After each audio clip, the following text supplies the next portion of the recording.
네, 안녕하세요. 다정한 참견의 다일입니다. 오늘은 처음부터 만나지 말았어야 하는 사이라는 주제로 이야기를 나눠보도록 하겠습니다. 우리가 연애와 이별을 통해 많이 성장을 하기도 하고 또 모든 관계에서는 배울 점이 있다고 말을 하지만 가끔 보면 애초에 시작하지 않았으면 더 나았겠다 싶은 관계도 있는데요. 바로 본론으로 들어가서 첫 번째는 자기 반성을 하지 않는 사람입니다. 연애를 할 때 평소 내 모습과는 다른 나도 잘 알지 못했던 나의 낯선 모습이 나올 때가 있습니다. 평소와 다르게 감정적이게 되기도 하고 때로는 찌질한 모습을 보이기도 하고 또 때로는 화나 짜증이 많아지기도 해요. 그래서 평소 일상 속에서는 스스로 잘 알지 못했던 나의 부족한 점들을 가장 가까운 나의 연인에게 듣게 되는 경우들이 가장 많습니다. 그럴 때 나한테 이런 모습도 있었구나. 내가 생각지 못했던 부분이 상대방에게 상처가 될 수도 있는구나. 이렇게 스스로 인지하고 돌아보려고 노력을 한다면 이런 과정을 통해서 스스로 많이 성장을 하고 관계가 더 나아지겠지만 나의 부족한 점은 부인한 채로 되려 상대방을 탓하거나 스스로를 돌아보지 않고 나의 자존심 때문에 나의 문제를 인정을 하지 않으면서 계속 회피하려는 태도만 보이면 앞으로 만나는데 큰 문제가 생길 거예요. 그리고 그렇게 만나다 보면 잦은 다툼으로 이어질 거고요. 또한 내 입장에서는 미안하다는 말을 듣지 못했기 때문에 풀리지 않는 응어리가 계속 쌓이게 되고 나중 가서는 사소한 것 하나하나에 감정이 격해지기도 할 겁니다. 그러다가 이 사람과는 미래가 그려지지 않는다라는 결론에 도달을 하기도 하고요. 결국 미래를 바라보지 못하는 관계는 현재에만 초점을 두기 때문에 만남이 끝이 나더라도 딱히 남는 게 없는, 배운 게 없는 연애가 될 확률이 매우 높습니다. 이어서 두 번째로는 바로 잘못을 알면서도 똑같은 행동을 계속해서 반복하는 연애입니다. 대표적으로는 술, 거짓말, 이성 등이 있겠죠. 생각보다 내가 큰 실수를 해서 내가 상대에게 큰 실망을 안겨줘서 관계가 어긋날 뻔했는데도 계속해서 똑같은 실수, 똑같은 일을 반복하는 경우들이 있어요. 어떻게 보면 나의 쾌락과 욕구를 제어하지 못하고 상대의 감정보다는 나의 편리함을 추구하는 경우라고 볼 수 있겠죠. 물론 상황에 따라서는 한두 번 더 기회를 주고자 하는 경우도 있겠지만 이런 경우가 계속해서 반복이 된다면 마음이 아무리 크다고 하더라도 인내하기가 어려울 수밖에 없습니다. 더 나아가서 차라리 잘못을 한 후에 적반하장으로 이게 그렇게까지 큰 일이냐고 대수롭지 않게 나오는 사람이라면 나도 훌훌 털어버릴 수도 있겠지만 잘못을 할 때마다 잘하겠다고 용서를 빌고 붙잡는 사람이라고 하면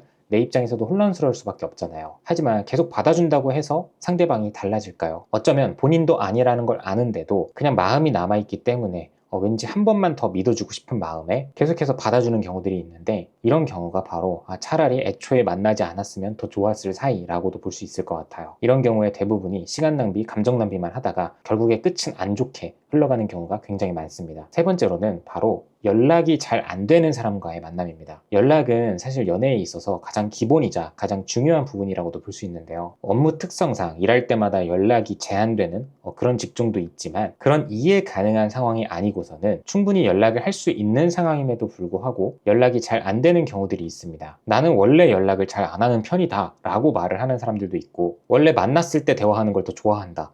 이렇게 조금은 이해할 수 없는 말을 하는 사람들도 있어요. 보통은 정말 사랑하는 사람을 만나면 상대방이 뭘 하고 있는지 지금 앞으로 무엇을 하려고 하는지 계속해서 궁금하기 마련이고 상대의 마음을 더 얻고자 더 많은 관심을 쏟기 위해 자연스럽게 연락이라는 걸 많이 하게 되는 건데 내가 갖가지 핑계를 대면서 연락을 하지 않는다는 건 그만큼 상대에 대한 마음이 크지 않거나 사소한 노력도 해줄 줄 모르는 사람이라고 볼 수 있거든요. 그렇게 상대방에게 신뢰를 줄 수 없는 사람이라고 한다면 애초에 연애를 시작을 안 하는 게 맞다고 봐요. 상대방에게 나의 이미지가 어떻게 각인됐느냐도 굉장히 중요한 부분인데 내가 스스로 연락을 하지 않음으로 인해 상대방이 나에 대한 의심을 만들어내게 만들고 상대방에게 신뢰와 확신을 주지 못하고 있다는 부분에 대해 스스로 경각심을 가지지 못하는 사람이라면 어떻게 이런 사람과 행복한 미래를 그릴 수 있겠어요. 이어서 다음으로 네 번째는 바로 관계에서의 균형이 한쪽으로 지나치게 쏠려 있는 경우입니다. 쉽게 말해서 연인 사이에 갑과 을이 존재하는 그런 관계죠. 힘의 균형이 한쪽으로 쏠리게 되면 내가 잘못하지 않은 일인데 마치 내가 잘못한 것처럼 흘러가게 되기도 하고 옳고 그름의 판단의 기로에 서 있을 때도 판단력이 흐려지게 돼요. 그래서 연인 사이에서 충분히 서운해할 수도 있고 충분히 요구할 수 있는 일임에도 불구하고 내 의견을 이야기하지 못하고 눈치만 보게 되는 그런 상황들도 발생을 하죠. 또 어렵게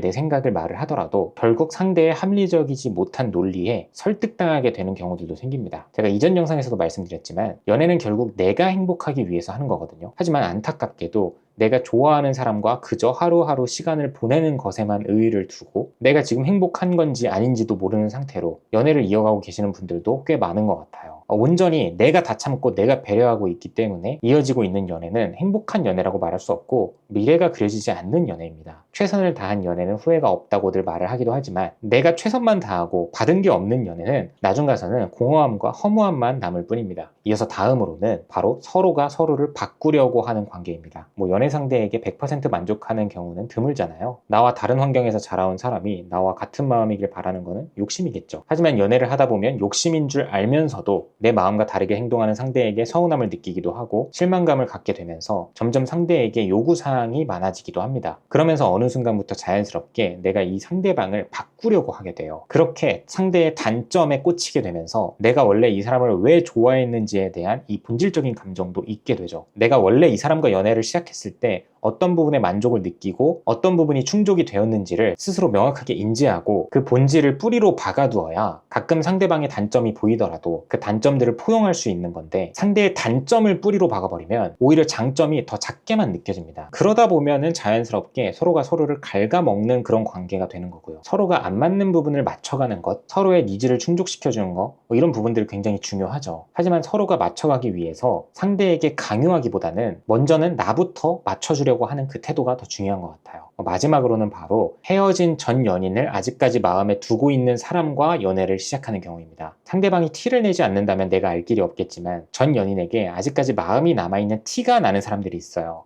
전 연인의 사진이 남아있다든지, 부정적인 얘기를 할 때 은연중에 무의식 중에 전 연인에 대한 이야기를 꺼낸다든지, 이전 연애의 영향으로 100% 나에게 마음을 열지 않는 그런 느낌이 든다든지, 전 연애를 통한 그런 결핍된 감정이 느껴진다든지, 물론 나와 오랜 시간을 보내다가 자연스럽게 전 연인에 대한 기억과 흔적을 지워나갈 수도 있는 거지만, 전 연인에 대한 미련과 후회가 많이 남아있어 보이는 그런 사람들은 대체로 차였을 가능성이 높고 기회만 생긴다면 언제라도 돌아갈 여지가 충분한 사람들입니다. 서로 너무 좋아서 만나도 제로 베이스에서부터 시작을 해도 관계를 예쁘게 잘 다져나가는 게 쉽지 않은 일인데, 굳이 전 연인에게 미련이 많이 남아있는 사람을 만나서 마이너스에서부터 시작을 할 필요가 없다고 생각합니다. 네, 오늘도 영상 봐주셔서 감사하고요. 지금까지 다정한 참견의 다일이었습니다.